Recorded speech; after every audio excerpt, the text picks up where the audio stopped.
Hello, my name is Russell Lookadoo, and I'm the HR guy for small business. I own a company called H Architecture. H Architecture exists to achieve the dreams of business owners through effective use of their teams. Today, I want to talk to you about strategic planning. Yeah, I know, yawn, who cares? Strategic planning is an academic exercise. And in fact, most of the time, 70% of the time, strategic plans fail. So, what I want to tell you is the importance of strategic planning and how to do it in a small business that'll make a difference. I worked in the Fortune 500 world, and for years, we implemented strategic plans that didn't go anywhere. We didn't involve the right people, but more importantly, we didn't have an execution process other than, hey, go forth and do good. In the book, The Four Disciplines of Execution, Chris McChesney and Sean Covey created a four-step process of execution. I've incorporated that along with my experience, learnings from my clients, and a book called Finding Your Why from Simon Sinek and his team regarding the Golden Circle. So that's the 7-step process I've developed. Let me walk you through it. A failure to plan is a plan to fail. That's a great quote, and it is true. But important for human resources is if employees don't know the direction of the company and what's important, they're going to muddle around and get things done, but you're not going to move the company strategically forward. The first step in the 7-step strategic execution process is to define what you're doing. Going to the Simon Sinek material, you define your why, your how, and your what. The why is a statement of why your company exists. You do this so that. The how statement takes your values and puts them in action. You take a list of values, typically nouns. You convert those to verbs, not aspirational verbs, but action verbs. And then you define what it looks like to live by your values. The third step is you write down and define your what. These are the products and services that you offer, who you offer them to, and where and how you do that. So by defining the why, the how, and the what, you can then move forward with step 2, which is assessment. Assessment is conducting a SWOT exercise, a strength, weaknesses, opportunities, and threat exercise, so that you look at the condition of your company and its employees and products, and you determine what you need to focus on. Strength and weaknesses, good and bad, within your control. Opportunities and threats, good and bad, that you can plan for or prevent or plan to prevent. Typical threats are, competition, economy, natural disasters. Typical opportunities may be expansion of new product lines, new geography, or joint ventures. So those are the kind of things that you're not doing currently, but you need to plan for or prepare for. Once you list your SWOT, and by the way, this is best done with more people in the room than you.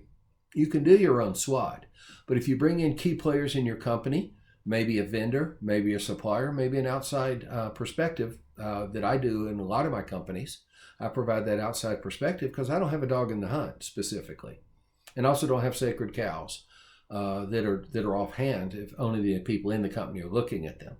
So you bring this coalition together of key players, outsiders, and you conduct that exercise I just talked about. You'll end up with a very large list in your SWOT. The next thing you do is you select one strength, one weakness, one opportunity, and one threat to focus on. You write those down. Then you put that aside for a minute and you say, you know what, with basically unlimited resources of time and money or aspirations, what are 3 things I wish I could change in my company? Again, the group's going to come up. There's some methodologies to boil it down because the next thing you want to do is select that one thing that right now is going to make the biggest difference in your company.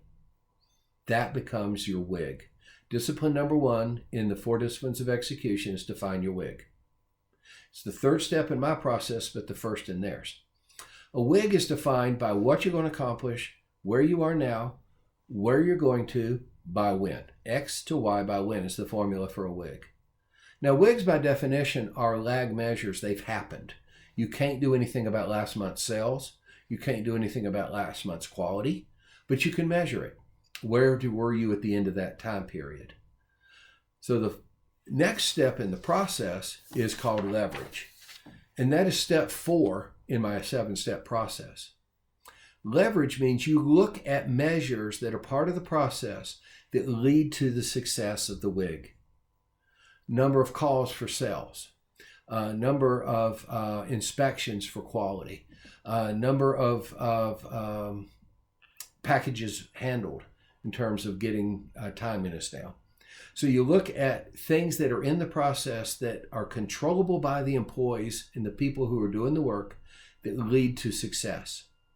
I recommend 2, possibly 3 lead measures. So step 4, you're leveraging things that they can do to achieve the WIG. Step 5 is engagement. McChesney and Covey call that create a compelling scoreboard. Creating a scoreboard is so essential that it is, I don't know which of these steps is most crucial, but this one is the one that companies often overlook. They keep the numbers and they're on their desk and they're in folders, but a scoreboard that's visible, compelling, tells you at a glance whether or not you're winning and losing, includes the WIG and the lead measures. It has to be accurate, current, and visible. Sporting events would be no fun if they didn't have a scoreboard. In fact, if you go by a group of folks shooting basketball, you can tell at a glance whether or not they're keeping score. In tennis, you do the hit around warm-up, and somebody says, all right, let's start keeping score. Look at the change in posture. Look at the change in focus. Look in the intensity of the players, because now you're keeping score. If you're not keeping score with your lead measures and WIG on a compelling scoreboard, your employees are just goofing off. They're still warming up. They're playing around. That's not what you want. So the engagement is done through the scoreboard. The 6th step in the 7-step process is to create commitment, change behavior. It's the 4th step in the 4 disciplines, and it is called in that book a cadence of accountability. Great term. What I've honed with my clients, and actually one of my clients came up with this in a meeting, we call them ARCH meetings. Accountability, reporting, commitment, and help. So the first step is accountability. Well, that actually happens in the 2nd meeting, because in that first meeting, you make commitments that are then followed up on in the next week's meeting, and you hold people accountable. Now, these ARCH meetings are stand-up 10 to 15 minute meetings tops, maybe 5 to 10 meetings, where you go through and you say, how did you do on your commitment for last month? We're holding you accountable. Did you do it, yes or no? The 2nd step, the R in ARCH, is you report. You update and display the most current scoreboard, and you comment on whether or not things are moving in the proper direction. The 3rd step is you say, what are you going to do this week? What's the one thing each of you are going to individually do to commit to make a change in the lead measures? You commit on the lead measures, not the WIG. So you record those commitments, and then you ask the team, what help do you need, or what help can you supply other people? So that's the H in ARCH that creates the teamwork around the commitments. In those help comments, people will reach out to make sure their team is successful. It's a really powerful step because we found before we added the ARCH meeting concept in the H, that these cadence of accountability meetings were beat up meetings. Oh, you didn't do it. See, we're not succeeding.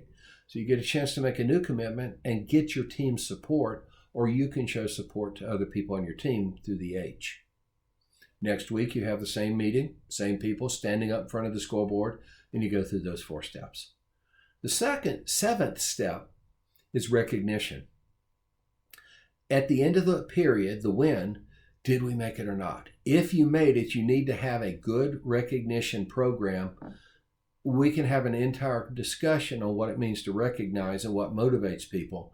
But the important part is that you reward and recognize contribution and success. Reinforcing success is essential to changing behavior. I think that the strategic planning is so crucial in human resources that all the other efforts that you make are going to fall short unless you define your strategic execution program.